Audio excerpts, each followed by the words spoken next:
We like to imagine prehistory as nature's most aggressive job interview. Strong legs hired, sharp spear promoted, bad knee. Please clear out your cave desk by sunset. That version is convenient. It is also probably wrong. Across Ice Age Europe and Western Asia, archaeologists have found human remains belonging to people who were blind, deaf, severely injured, unable to chew properly, or born with conditions that would have made survival alone nearly impossible. And yet they lived for years, sometimes decades. Someone fed them. Someone helped them move. Someone stayed behind when leaving would have been faster. Which creates a very awkward problem for the old idea that ancient life was simply survival of the fittest. Because the evidence suggests that some of our ancestors survived precisely because the group refused to abandon its least physically fit members. So perhaps the first great human survival strategy was not strength. It was care. Caring for an injured person sounds simple until you remember that, for most of human evolution, there were no clinics, no antibiotics, no canned soup, and absolutely no customer service department for the Pleistocene. Before our ancestors could support anyone who was sick, elderly, or disabled, they first had to become a species capable of supporting anyone at all. That required a major evolutionary shift. Most mammals survive by becoming independent as quickly as possible. Human children took the opposite approach. They arrived helpless, stayed helpless for an almost suspicious amount of time, and demanded years of food, protection, instruction, and emotional crisis management. A baby antelope can stand within hours. A human baby needs months just to discover its own feet. This long childhood forced early human groups to cooperate. Mothers could not gather food, avoid predators, maintain shelter, and carry a dependent child without help. Fathers, grandparents, siblings, and unrelated group members increasingly became part of the childcare system. Anthropologists sometimes call this cooperative breeding, although that phrase makes the family sound like a very organized animal rescue program. Food sharing became equally important. A hunter might return with enough meat for many people, while another person returned with nothing except an impressive story about the animal that escaped. Gatherers brought back plants, roots, nuts, and insects that could be distributed across the group. Success stopped belonging entirely to the individual. Calories became social. That matters because once a community regularly shares food, helping someone who cannot hunt is no longer an entirely new behavior. It is an expansion of an existing one. Our ancestors also developed increasingly complex social intelligence. They needed to remember alliances, predict other people's intentions, recognize distress, and understand that another person's pain was not merely an inconvenient noise. Empathy did not appear as a magical moment when one caveman suddenly discovered feelings. It likely grew from older mammalian systems of parental care, attachment, and group bonding.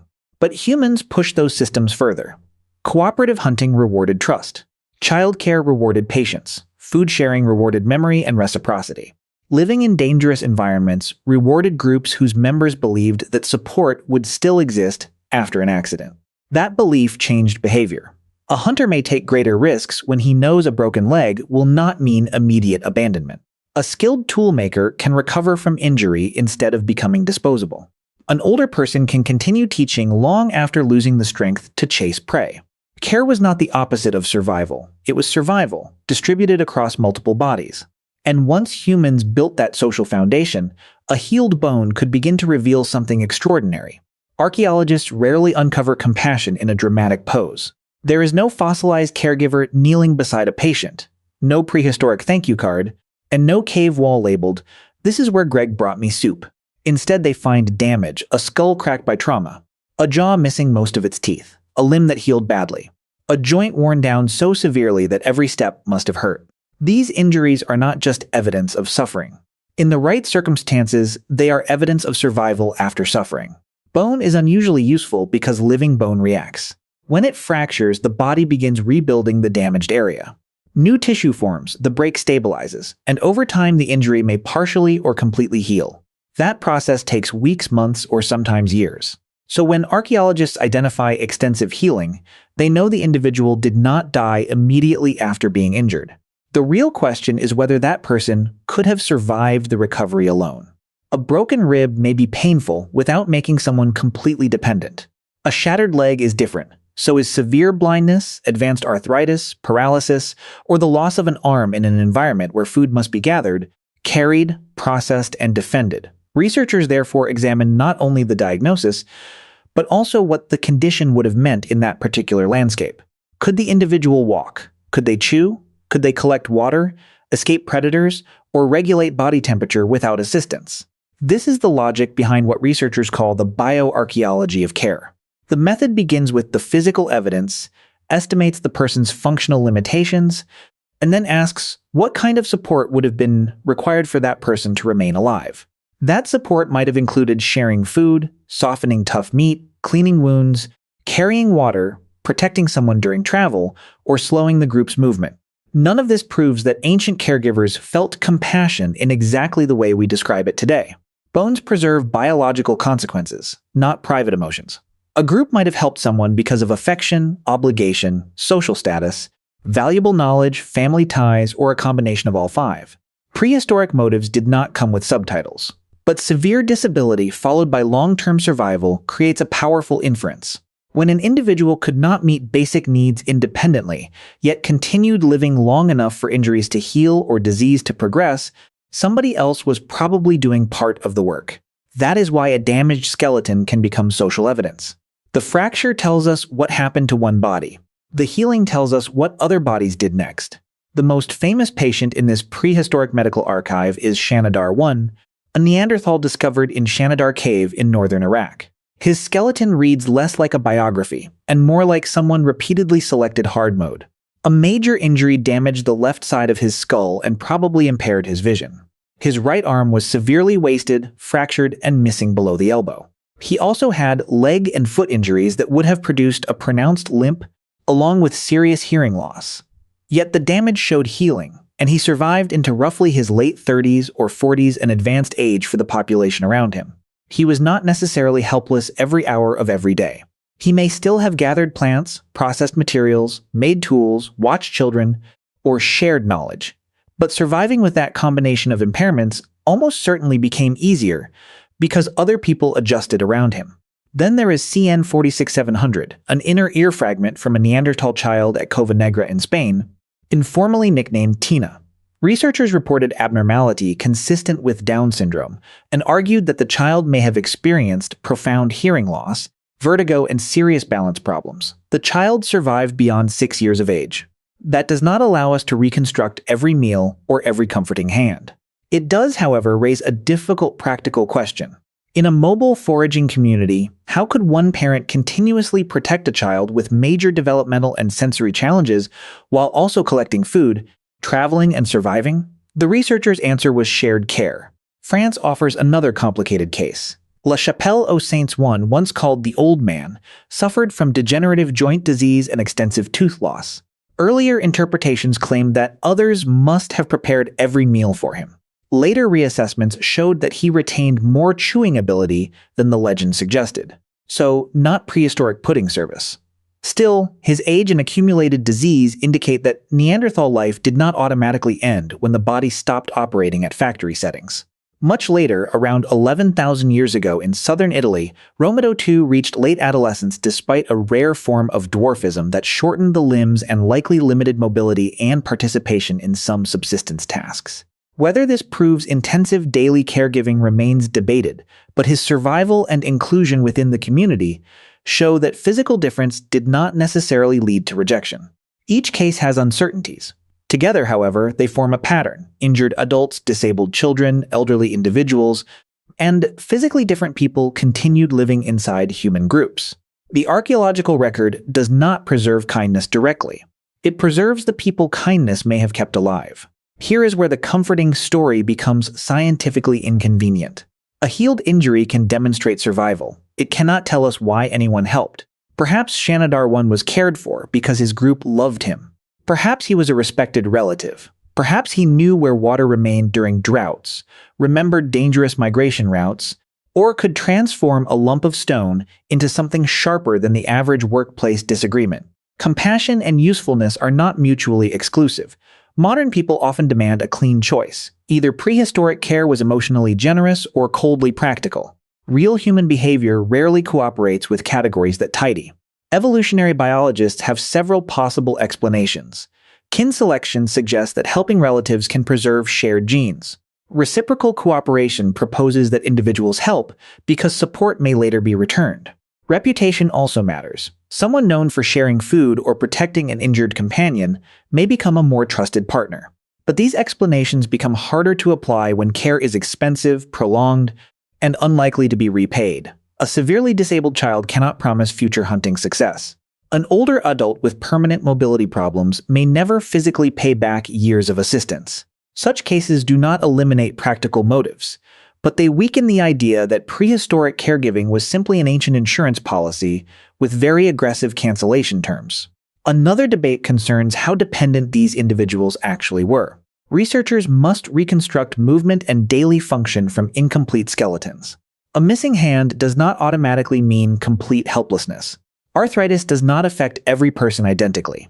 Someone unable to hunt large animals might still gather plants, repair tools, prepare hides, teach children, preserve fire, or recognize seasonal changes. Weakness depends on the task. This is why cautious archaeologists avoid turning every healed fracture into a prehistoric hospital drama. Some injuries may have required only brief assistance. Others could have been survived through individual adaptation. The strongest arguments for long-term care come from combinations of severe impairments, extended healing, and environmental demands that would have made independent survival highly improbable. There is also the danger of projecting modern morality backward. Neanderthals did not need our concept of charity to help one another. Their care may have emerged from attachment, obligation, habit, grief, status, or an instinctive refusal to abandon familiar people. We cannot excavate a motive. What we can excavate is cost. Food was shared. Travel may have slowed. Protection had to be extended. Time and energy were invested in bodies that could not always contribute in obvious ways. Whether that behavior began as love, strategy, duty, or all three, it produced the same revolutionary outcome. The vulnerable remained part of the group. Care did more than rescue isolated individuals. Over time, it may have changed what a human group actually was. A band of hunters and gatherers is not simply a collection of strong bodies moving in the same direction. It is a network of memory, obligation, skill, and trust. Once people began feeding injured companions, protecting disabled children, and supporting older adults, survival stopped being measured only by what each person could do alone. That created a new kind of strength. An injured hunter might no longer chase prey, but he could repair tools, teach techniques, identify tracks, or remember where animals crossed a valley 20 winters earlier. An elderly woman might move slowly, yet know which roots were edible, which plants reduced pain, and how long the group had before the river flooded. In a world without books, every experienced person was a walking hard drive. Admittedly, the storage system complained about its knees. Care also allowed knowledge to survive biological bad luck.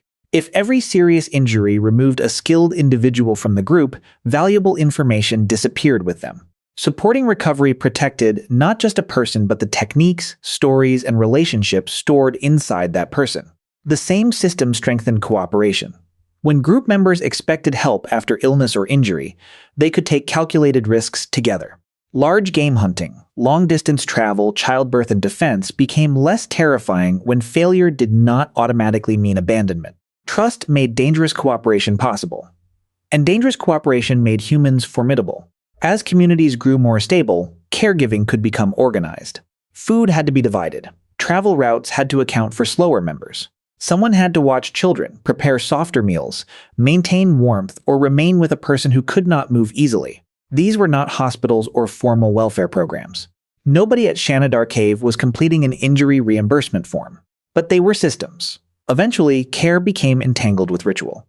The sick might be treated with plants, heat, massage, immobilization, or practices whose medical value remains uncertain. The dead were sometimes placed carefully, connecting relationships in life with treatment after death. Assistance was no longer merely a reaction to injury. It became part of how communities understood duty, identity, and belonging. This may have offered human groups a profound evolutionary advantage. Communities that preserved knowledge, shared risk, and maintained strong bonds could withstand environmental shocks better than those built around disposable individuals. Civilization did not suddenly appear when someone planted grain or stacked stones into a wall. Its emotional infrastructure was older. Long before cities protected vulnerable people with laws and institutions, small communities were already making the decision that transformed a crowd into a society. Your survival is also our problem. Today, Caring for vulnerable people happens through hospitals, families, charities, disability services, emergency teams, and laws that recognize dependence as a normal part of human life. The technology is new, the instinct is not. Every ambulance, meal delivered to an elderly neighbor, wheelchair ramp, and parent rearranging an entire day around a sick child belongs to a behavioral tradition far older than cities. The scale has changed, but the essential decision remains familiar. Someone cannot manage alone, so other people reorganize themselves. That decision is easy to romanticize from the comfort of modern life. Prehistoric care was probably exhausting. It cost calories, time, mobility, and sleep. It may have caused arguments. Some people were almost certainly treated better than others. Human communities were not automatically gentle simply because a few skeletons healed. Compassion has never required perfection. It requires interruption. Someone had to interrupt the hunt to carry water. Interrupt the journey to wait for slower feet. Interrupt their own hunger to share food. At some point, survival stopped meaning that the strongest individual reached tomorrow. It began to mean that the group arrived together. And that may be one of the deepest reasons humans became so successful. We are physically unimpressive animals with fragile skin, slow children, inconvenient backs, and a remarkable talent for damaging our knees. Alone, we are vulnerable. Together, we turn vulnerability into a reason to cooperate. The weakest members of ancient communities were not always abandoned, and they were not necessarily useless. Some carried memories, skills, relationships, or simply identities that others refused to erase. Their healed bones preserve no speeches about dignity. They preserve something better. Evidence that somebody acted. So perhaps prehistory was not nature's most aggressive job interview after all. A bad knee did not always mean clearing out the cave desk by sunset. Sometimes the group adjusted the workload. Sometimes they shared dinner. Sometimes they stayed. And beneath all our medicine, institutions, and carefully worded policies, humanity may still rest on that ancient, stubborn choice: nobody gets left behind.